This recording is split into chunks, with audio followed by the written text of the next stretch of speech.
Welcome to my channel. आइए हम इस वीडियो में नया चैप्टर लेके आए हैं। चैप्टर जो है 4 है द्विघात समीकरण। क्या द्विघात समीकरण है? तो यहाँ पर देखिए द्विघात समीकरण के प्रकार का होता है, इसके बारे में हम पढ़ते हैं। देखिए यहाँ पर द्विघात समीकरण के प्रकार है। द्विघात समीकरण के दो प्रकार के होते हैं। पहला है शुद्ध द्विघात समीकरण, दूसरा है मिश्रित द्विघात समीकरण। अब देखिए पहला है शुद्ध द्विघात समीकरण का डिफिनेशन है, जिस द्विघात समीकरण में चर x का एक घात वाला पद ना हो तो उसे शुद्ध द्विघात समीकरण कहते हैं। अब देखिए एग्जाम्पल है ax² - 9 = 0। ठीक है। दूसरा एग्जाम्पल है 16x² = 49। एक घात वाला जो चर x का है, जो एक घात वाला पद नहीं है, दो घात वाला है, इसलिए क्या है द्विघात समीकरण है।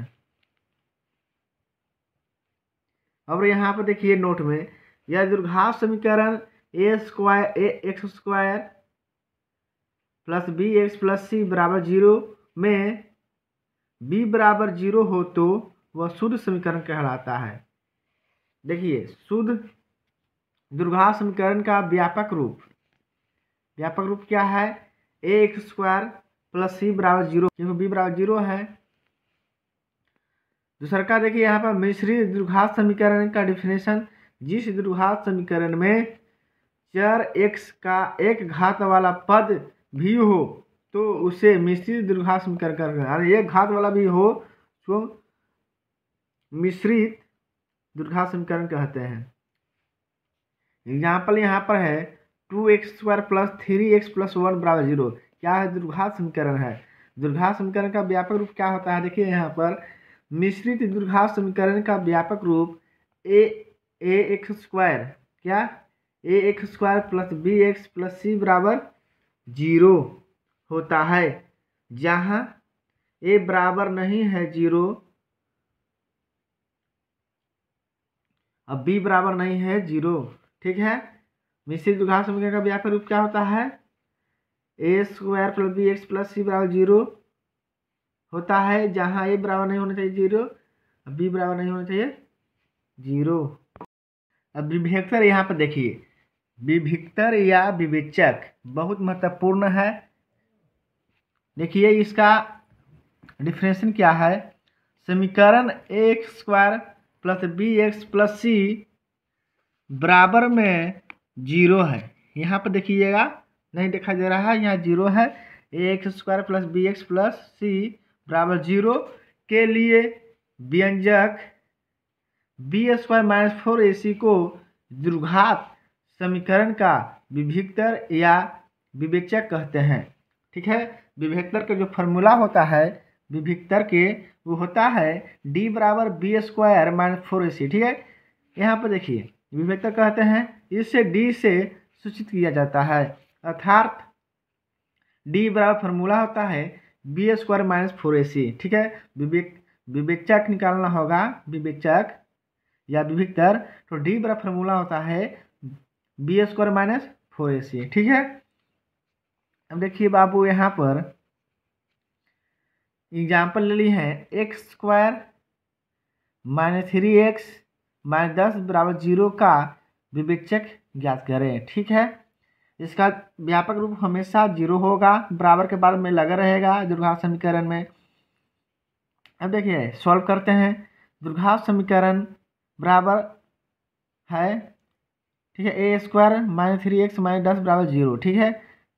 a बराबर होता है 1, कुछ नहीं, इसका गुणांक 1 है।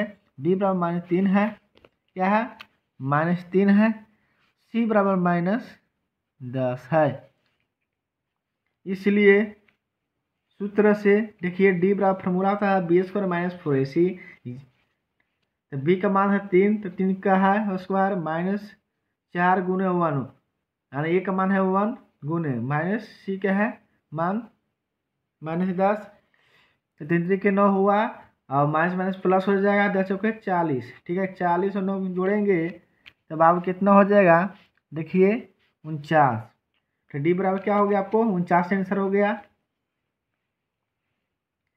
अब यहाँ पर देखिए द्विघात सूत्र या श्री 4A का नियम ना, द्विघात सूत्र क्या होता है, यहाँ पे देखिए डिफरेंशिएशन को, किसी द्विघात समीकरण a² + bx + c = 0, यही द्विघात समीकरण का व्यापक रूप है। ठीक है, बार बार कहते आ रहे हैं।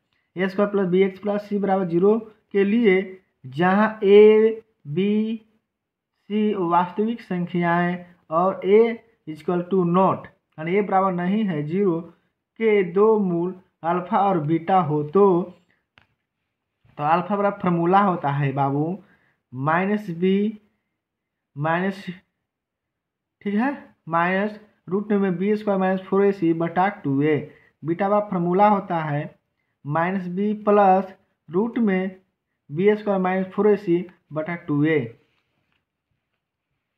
यहाँ पे देखिए बीटा बराबर -b प्लस √b² - 4ac बटा 2a, या रूट बोल सकते हैं रूट में d बटा में 2a। अब इसका 3 कंडीशन याद रखिएगा तभी इस चैप्टर से बन पाएगा क्वेश्चन। देखिए क्रमांक संख्या समीकरण a² + bx + c 0 होगा का विवेचक है a² + bx + c 0 के मूल की प्रकृति के मतलब निकाला कैसा प्रकृति के है। यहाँ पर a² + bx + c 0 के मूलों का मान, ठीक है, पहला कंडीशन है ना 0 से बड़ा है दी, जो विवेचक जो डी का मान आएगा 0 से बड़ा होगा यानी प्लस में मान आएगा तो इसका मूल की प्रकृति कैसा होगा, तो वास्तविक एवं असमान होगा। वास्तविक एवं भिन्न हो सकता है, भिन्न का मतलब वही असमान हुआ। यानी एक से बड़ा फॉर्मूला क्या होगा -b प्लस √d बटे में 2a, ठीक है, -b प्लस माइनस √d बटे 2a। ये जब वास्तविक को भिन्न होगा ना तो आगे इस फॉर्मूला पर बना सकते हैं क्वेश्चन। दूसरा कंडीशन है d बराबर 0 यानी d बराबर जब 0 होगा d का मान तो वास्तविक एवं समान होगा यानी मान समान आएगा। अल्फा बराबर फॉर्मूला हो गया -b बटा में 2a, बीटा बराबर हो गया -b बटे में 2a, समान होगा। तीसरा कंडीशन देखिए d से 0 से d छोटा है, ये कंडीशन बता रहा है d से जो d का जो मान है 0 से छोटा है यानी माइनस में आ सकता है तो उसका कोई वास्तविक मूल नहीं होगा, ठीक है, उसका हल नहीं होगा, कोई वास्तविक मूल नहीं है, वास्तविक एवं नहीं है, ठीक है, वास्तविक हल नहीं है, इसको कोई हल नहीं होना होगा, उसको ना निकालना है, ठीक है, जब माइनस में आएगा तब।